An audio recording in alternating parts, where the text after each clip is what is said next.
ਤੇ ਹੁਣ ਗੱਲ ਬਹੁਤ ਚਰਚਿਤ ਡਰੱਗ ਕੇਸ ਦੀ। ਡਰੱਗ ਕੇਸ ਦੇ ਨਾਲ ਜੁੜੀ ਇੱਕ ਵੱਡੀ ਖਬਰ ਹੈ। ਹੁਣ ਨਵੰਬਰ ਦੀ ਥਾਂ ਅਕਤੂਬਰ ਦੇ ਵਿੱਚ ਹੀ ਸੁਣਵਾਈ ਹੋਏਗੀ। ਹਾਈ ਕੋਰਟ ਨੇ 13 ਅਕਤੂਬਰ ਦੀ ਤਾਰੀਖ ਦਿੱਤੀ ਹੈ। ਵਕੀਲ ਨਵਕਿਰਨ ਸਿੰਘ ਵੱਲੋਂ ਇਹ ਪਟੀਸ਼ਨ ਦਾਖਲ ਕੀਤੀ ਗਈ ਸੀ। ਕੋਰਟ ਨੇ ਪਟੀਸ਼ਨਕਰਤਾ ਦੀ ਮੰਗ ਨੂੰ ਮੰਨਦਿਆਂ 13 ਅਕਤੂਬਰ ਦੀ ਤਾਰੀਖ ਦਿੱਤੀ ਹੈ। ਐਸਟੀਐਫ ਦੀ ਰਿਪੋਰਟ ਨੂੰ ਖੋਲ੍ਹਣ ਦੀ ਅਰਜੀ ਹਾਲੇ ਵੀ ਵਿਚਾਰ ਅਧੀਨ ਹੈ। ਪਹਿਲਾਂ ਨਵੰਬਰ ਦੇ ਵਿੱਚ ਇਹ ਸੁਣਵਾਈ ਹੋਣੀ ਸੀ, ਪਰ ਹੁਣ ਅਦਾਲਤ ਵੱਲੋਂ ਅਕਤੂਬਰ ਦੇ ਵਿੱਚ ਸੁਣਵਾਈ ਦੀ ਤਾਰੀਖ ਦੇ ਦਿੱਤੀ ਗਈ ਹੈ। 13 ਅਕਤੂਬਰ ਨੂੰ ਹਾਈ ਕੋਰਟ 'ਚ ਸੁਣਵਾਈ ਹੋਏਗੀ। ਉੱਘੇ ਵਕੀਲ ਜਿਹੜੇ ਨੇ ਨਵਕਿਰਨ ਸਿੰਘ, ਉਹਨਾਂ ਵੱਲੋਂ ਇਹ ਪਟੀਸ਼ਨ ਦਾਖਲ ਕੀਤੀ ਗਈ ਸੀ ਔਰ ਪਟੀਸ਼ਨਕਰਤਾ ਦੀ ਮੰਗ ਨੂੰ ਮੰਨਦੇ ਹੋਏ 13 ਅਕਤੂਬਰ ਦੀ ਤਾਰੀਖ ਦੇ ਦਿੱਤੀ ਗਈ। ਐਸਟੀਐਫ ਰਿਪੋਰਟ ਖੋਲ੍ਹਣ ਬਾਰੇ ਹਾਲੇ ਵਿਚਾਰ ਅਧੀਨ ਹੈ ਅਰਜੀ। ਉਸ ਤੇ ਕਿਸੇ ਤਰ੍ਹਾਂ ਦਾ ਕੋਈ ਪ੍ਰਤੀਕਰਮ ਕੋਰਟ ਵੱਲੋਂ ਨਹੀਂ ਦਿੱਤਾ ਗਿਆ।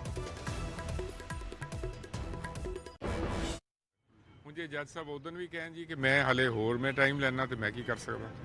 ਮੇਰੇ ਵੱਲੋਂ ਕੋਈ ਕਮੀ ਨਹੀਂ। ਸਰਕਾਰ ਨੇ ਹਲੇ ਵੀ ਕੋਈ ਕੋਸ਼ਿਸ਼ ਨਹੀਂ ਕੀਤੀ।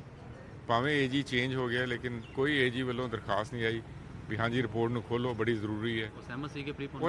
ਉਹਨਾਂ ਨੇ ਅੱਜ ਕਿਹਾ ਸੀ ਅਪੋਜ਼ ਨਹੀਂ ਕਰਦੇ ਪ੍ਰੀਪੋਨਿੰਗ ਤੇ। ਮੈਂ ਕਿਹਾ ਜੀ ਬੜੀ ਖੁਸ਼ੀ ਦੀ ਗੱਲ ਹੈ।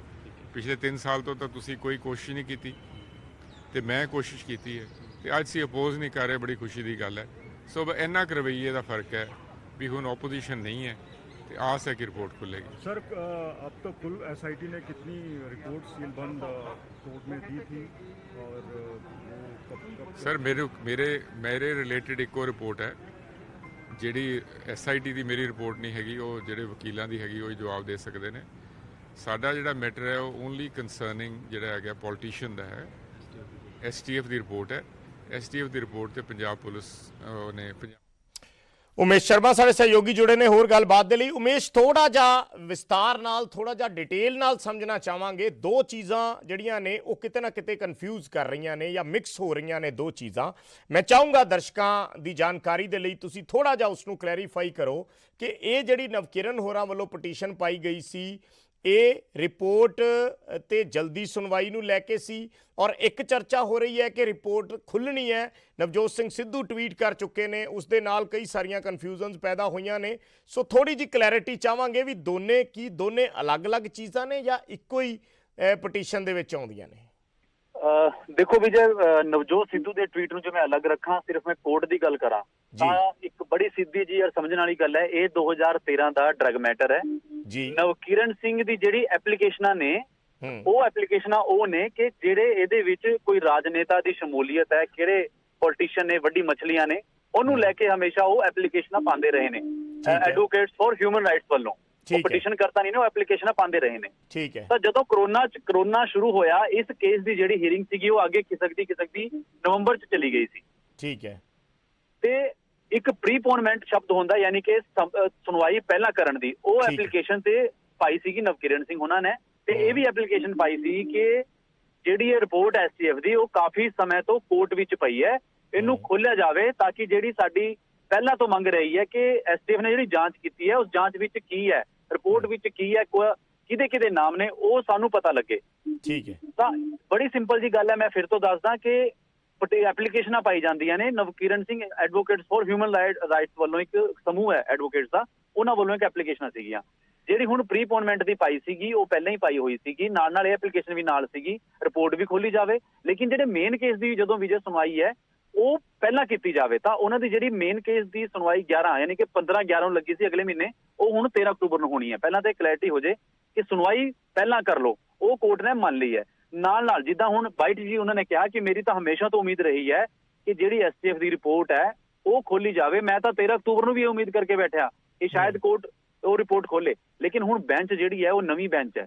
ਤਾਂ ਇਸੇ ਕਰਕੇ ਇੱਕ ਉਹਨਾਂ ਨੇ ਬਾਈਟ ਵਿੱਚ ਇੱਕ ਹੋਰ ਚੀਜ਼ ਬੋਲੀ ਹੈ ਵਿਜੇ, ਜਿਹੜੀ ਮੈਂ ਹੋਰ ਵੀ ਕਲੈਰਿਟੀ ਕਰਦਾ ਕਿ ਕੋਰਟ ਨੇ ਨਵਕਿਰਨ ਸਿੰਘ ਨੂੰ ਕਿਹਾ ਕਿ ਤੁਸੀਂ ਸਿਨੋਪਸਿਸ ਦਿਓ ਸਾਨੂੰ, ਕਿਉਂਕਿ ਨਵੀਂ ਬੈਂਚ ਨਵੇਂ ਜੱਜ ਨੇ ਜਿਹੜੇ ਉਹ ਇੱਕ ਇੰਨੇ ਵੱਡੇ ਪੁਰਾਣੇ ਕੇਸ ਨੂੰ, ਹਾਈ ਪ੍ਰੋਫਾਈਲ ਕੇਸ ਨੂੰ ਸਮਝਣਾ ਚਾਹੁੰਦੇ ਨੇ ਤੇ ਉਹਨਾਂ ਤੋਂ ਤੱਥ ਮੰਗੇ ਨੇ, ਪੁਆਇੰਟਸ ਮੰਗੇ ਨੇ, ਕੁਝ ਵੀ ਮੇਨ ਕੇਸ ਵਿੱਚ ਕੀ ਹੋਇਆ, ਕਿਹਨੇ ਕੀ ਪਾਇਆ।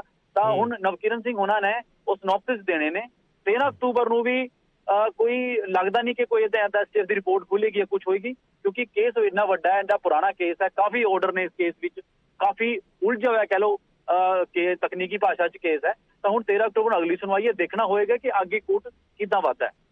ठीक है। धन्यवाद, शुक्रिया उमेश इस जानकारी दे लई। तां ਬੇਸਿਕਲੀ ਨਵਕਿਰਨ ਸਿੰਘ ਜਿਹੜੇ ਹਿਊਮਨ ਰਾਈਟਸ ਦੇ ਵਕੀਲ ਨੇ, ਉਹਨਾਂ ਵੱਲੋਂ ਇਹ ਅਰਜੀ ਪਾਈ ਗਈ ਸੀ ਕਿ ਜਲਦੀ ਇਸ ਰਿਪੋਰਟ ਨੂੰ ਜਿਹੜਾ ਹੈ ਇਸ ਤੇ ਸੁਣਵਾਈ ਕੀਤੀ ਜਾਵੇ।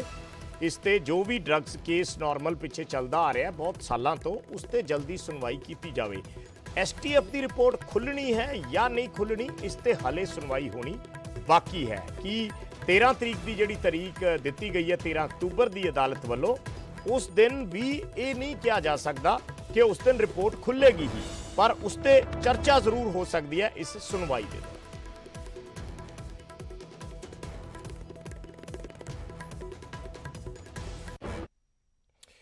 ਤੇ ਕੋਰਟ ਨਾਲ ਜੁੜੀ ਇੱਕ ਅਪਡੇਟ ਹੋ ਰਿਹਾ ਹੈ ਕਿ ਸੀਬੀਆਈ ਕੋਰਟ ਦੇ ਵਿੱਚ ਹੀ ਰਣਜੀਤ ਸਿੰਘ ਕਤਲकांड ਮਾਮਲੇ ਦੀ ਸੁਣਵਾਈ ਹੋਏਗੀ। ਹਾਈ ਕੋਰਟ ਨੇ ਰਣਜੀਤ ਸਿੰਘ ਦੇ ਬੇਟੇ ਦੀ ਪਟੀਸ਼ਨ ਨੂੰ ਖਾਰਿਜ ਕਰ ਦਿੱਤਾ ਹੈ। ਰਣਜੀਤ ਸਿੰਘ ਦੇ ਬੇਟੇ ਦੀ ਪਟੀਸ਼ਨ ਸੀ ਕਿ ਪੰਚਕੂਲਾ ਸੀਬੀਆਈ ਕੋਰਟ ਤੋਂ ਕੇਸ ਟ੍ਰਾਂਸਫਰ ਕੀਤਾ ਜਾਵੇ। ਇਸ ਮੰਗ ਨੂੰ ਲੈ ਕੇ ਇਹ ਪਟੀਸ਼ਨ ਦਾਖਲ ਕੀਤੀ ਗਈ ਸੀ ਰਣਜੀਤ ਸਿੰਘ ਦੇ ਬੇਟੇ ਵੱਲੋਂ, ਪਰ ਅਦਾਲਤ ਨੇ, ਹਾਈ ਕੋਰਟ ਨੇ ਰਣਜੀਤ ਸਿੰਘ ਦੇ ਬੇਟੇ ਦੀ ਇਸ ਪਟੀਸ਼ਨ ਨੂੰ ਖਾਰਿਜ ਕਰ ਦਿੱਤਾ ਹੈ। ਰਣਜੀਤ ਸਿੰਘ ਦੇ ਬੇਟੇ ਨੇ ਸੀਬੀਆਈ ਕੋਰਟ ਤੇ ਕਈ ਸਵਾਲ ਚੱਕੇ ਸੀ, ਪਰ ਅਦਾਲਤ ਨੇ ਇਸ ਨੂੰ ਨਾ ਮੰਨਦੇ ਹੋਏ ਇਸ ਪਟੀਸ਼ਨ ਨੂੰ ਖਾਰਿਜ ਕਰ ਦਿੱਤਾ ਹੈ। ਉਹਨਾਂ ਨੇ ਕਿਹਾ ਹੈ ਕਿ ਪੰਚਕੂਲਾ ਸੀਬੀਆਈ ਕੋਰਟ ਹੀ ਇਸ ਮਾਮਲੇ ਦੀ ਸੁਣਵਾਈ ਕਰੇਗੀ। ਦਰਅਸਲ ਡੇਰਾ ਸੱਚਾ ਸੌਦਾ ਦੇ ਸਾਬਕਾ ਮੈਨੇਜਰ ਸੀ ਰਣਜੀਤ ਸਿੰਘ, ਜਿਨ੍ਹਾਂ ਦਾ ਕਤਲ ਹੋ ਗਿਆ ਸੀ, ਔਰ ਇਹ ਮਾਮਲਾ ਚੱਲ ਰਿਹਾ ਹੈ ਸੀਬੀਆਈ ਕੋਰਟ ਦੇ ਵਿੱਚ, ਔਰ ਡੇਰਾ ਮੁਖੀ ਗੁਰਮੀਤ ਰਾਮ ਰਹੀਮ ਇਸ ਦੇ ਵਿੱਚ ਨਾਮਜ਼ਦ ਹੈ।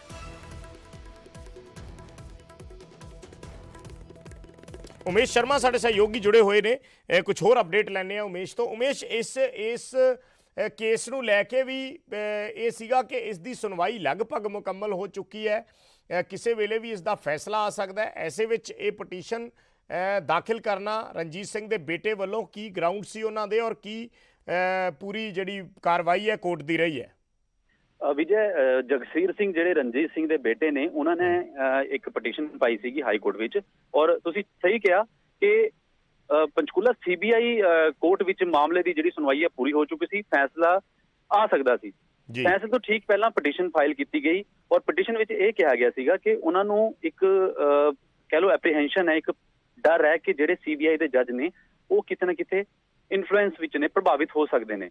ਔਰ ਜਿਹੜੇ ਗਰਾਊਂਡ ਦਿੱਤੇ ਗਏ ਸੀਗੇ ਉਹ ਬੜੇ ਇੱਕ ਕਹਿ ਲਓ ਕਿ ਅਜੀਬ ਵੀ ਸੀਗੇ, ਔਰ ਕੋਰਟ ਨੇ ਵੀ ਉਹੀ ਆਪਣੇ ਫੈਸਲੇ ਵਿੱਚ ਕਿਹਾ, ਮੈਂ ਉਹ ਵੀ ਦੱਸਾਂਗਾ। ਉਹਨੇ ਕਿਹਾ ਕਿ ਜੱਜ ਜਿਹੜੇ ਹੈਗੇ ਨੇ ਉਹ ਜਦੋਂ ਗੁਰਮੀਤ ਰਾਮ ਰਹੀਮ ਦੀ ਪੇਸ਼ੀ ਹੁੰਦੀ ਹੈ ਉਹਨਾਂ ਨੂੰ ਸੰਤ ਜੀ ਕਹਿ ਕੇ ਬੁਲਾਉਂਦੇ ਨੇ, ਤੇ ਉਹਨਾਂ ਦੇ ਹਾਵ ਭਾਵ ਤੋਂ ਲੱਗਦਾ ਕਿ ਕਿਤੇ ਨਾ ਕਿਤੇ ਇਨਫਲੂਐਂਸ ਹੈ, ਸਾਨੂੰ ਇਨਸਾਫ ਨਹੀਂ ਮਿਲ ਸਕਦਾ।